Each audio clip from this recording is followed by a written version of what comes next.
there's a good chance you're not backing yourself enough. The way I see this manifest in a lot of people's lives, myself included, is when self-doubt starts to creep in when you're making a decision.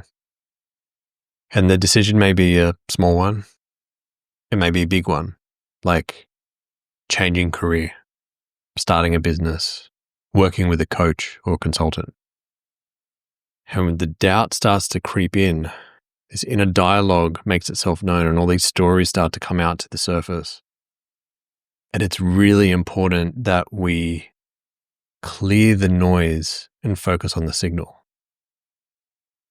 And I've found the best way that has served me in my life to be able to do that has been to lean into backing myself. Because typically the doubt that creeps in these moments is usually along the lines of, this may be a mistake.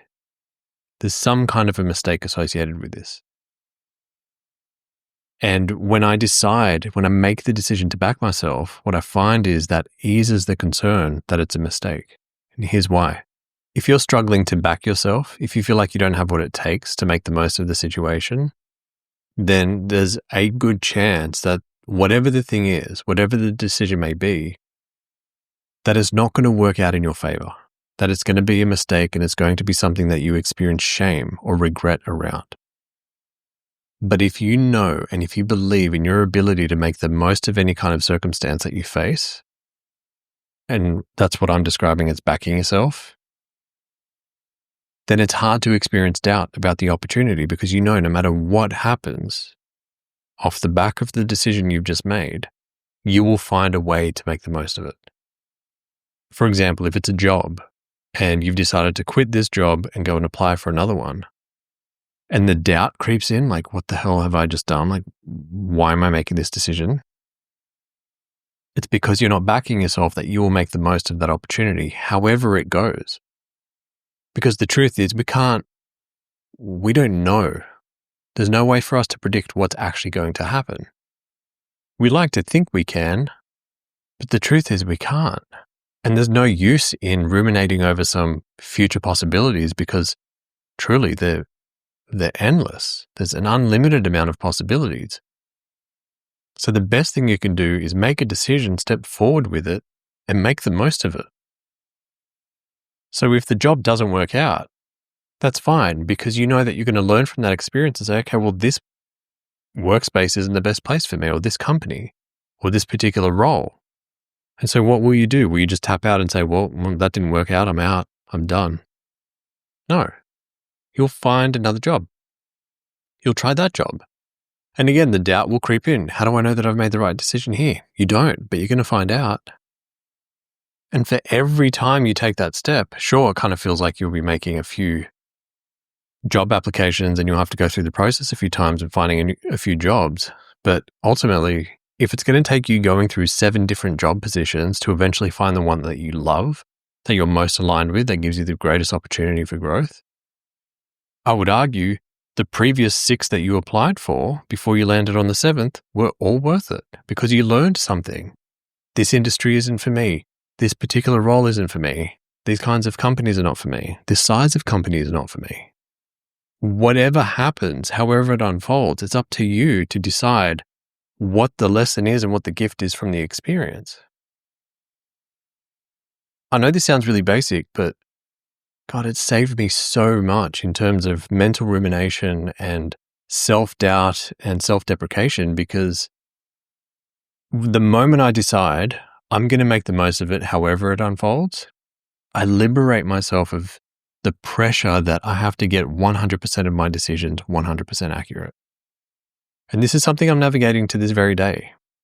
I've been dealing with this over the last several weeks that I'm working through. A number of various decisions that I've got to face, well, that I've faced. And I've realized that the moment that I've started to come up against those decisions, that self-doubt creeps in and says, but is that the right decision? And immediately, because I've got this tool that I lean on, I make the choice. I'm going to back myself into it. I'm going to go for it. And I'll find the value and the gift from it no matter what. Now, it's not recklessness. I'm not being reckless. I'm not throwing everything on the line. But it still feels like big stakes. It still feels like there's opportunity to fail, for humiliation, for embarrassment, for letting people down. But I know that I'll make the most of it. And so it's not lost. So my preference for you is when you start to experience all those stories that come up, is to back yourself. Control the controllables. The one thing you can control is you. Can you control the outcome? No. Can you control exactly what happens? Definitely not. You certainly can't control the future. But you can control yourself. And you can control the way you think. And you can control whether or not you extract values and gifts from life's experiences, no matter what they are. So control that. Surrender to the rest. Give yourself a break. You don't have to get this right. It doesn't have to be perfect. In fact, come to think of it, if I'm to do a quick scan of my life, I don't think I've ever made a perfect decision.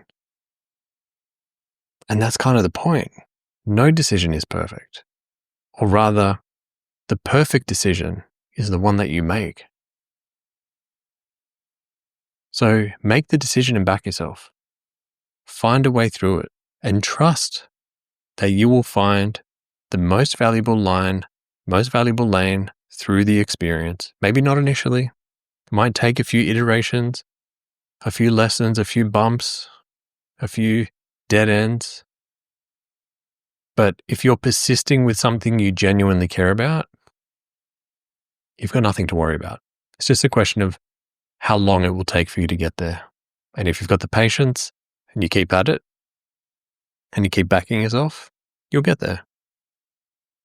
Through the lens of entrepreneurship, we see this with plenty of entrepreneurs who have had big successes, but it wasn't their first business and it wasn't their first opportunity. It may have been business number 3, or in some cases, in the double digits before things actually really started to take off for them. Or they had several careers and then they started a business. And the careers were successful and then the business failed. And then they had to try a few businesses, a few other opportunities and meet the right people before they landed on an opportunity that proved to be scalable and profitable. There are countless stories out there. There are so many stories out there. If you just do reading on entrepreneurship, you will find story after story. How many cases there have been where that's been true. And the same is true with relationships. It is rare. It's not uncommon, but it's rare that the first person you end up in a relationship with, which is usually in your teen years, is the person that you spend the rest of your life with as a companion. Now, I know they exist. I know that's real for a lot of people, but that's rare. For most people, it requires going on dates and being in several different relationships until they find somebody that they genuinely believe can be a lifelong companion. And even in those cases, the divorce rate is somewhere around 50% in the Western world. So they think they've found a partner and a companion for life, but then at some point during however long they're together, they decide and they agree that they're actually not suitable to be together. And that's okay too. So it requires refinement. It requires the process of trusting that you will find your way as long as you stick with it. As long as you hold this North Star that I will extract value, I will extract a gift. I can't tell you how much that saves me. And I know I'm repeating myself here, but I feel like it's really important. So back yourself, trust yourself, because anyone that's ever achieved anything that they care about, I'm not talking about global accolades. I'm just talking about the internal measure that you have of your life and what you count as important. Anybody that's achieved anything that they genuinely care about has backed themselves. And when things got really tough and they were experiencing the most amount of doubt, these were moments that they chose to back themselves. Even if they felt like they didn't have genuine reason to, they just chose to, because that's all they had. That was the only thing they could control. And I'll say this one last thing too, about the self-doubt that comes up. All the stories that you hear when you're making big decisions are all the stories that were keeping you within your comfort zone. So if you think about your comfort zone as like the perimeter of a farm that you might live on with acres. And as you reach the perimeter of the farm, all the voices and all the stories that were trying to keep you in the boundaries of that farm make themselves known, because they're trying to talk you away from the edge of the farm. They're trying to talk you away from the fence to go back well within the perimeter of the farm. But you're saying, no, I see life beyond the fences. I see life beyond these confinements that have been created. And so I'd like to step out beyond that into the horizon. And all the stories that were keeping you there were like, yeah, but no. And they're telling you why you should stay there, why you're not capable, what pain you will experience out there. And so it's up to you. Again, this is why backing yourself and learning to trust yourself is really important. It's because it's up to you to decide, I'm going to proceed beyond the fence line in spite of these stories. And you'll find that as you cross the threshold and you step past the fence, the stories don't necessarily follow you. They just stay where the fence is. And the further that you walk beyond the edges of the fence, the quieter those voices become, because they have less weight as you continue to prove them wrong. So we don't necessarily want to eliminate these stories, but we want to understand what they're there for. They are the stories that keep us safe, keep us well within the familiar. But if you're someone that's listening to this, there's a good chance that you're not interested in a life where everything stays familiar, safe, and small.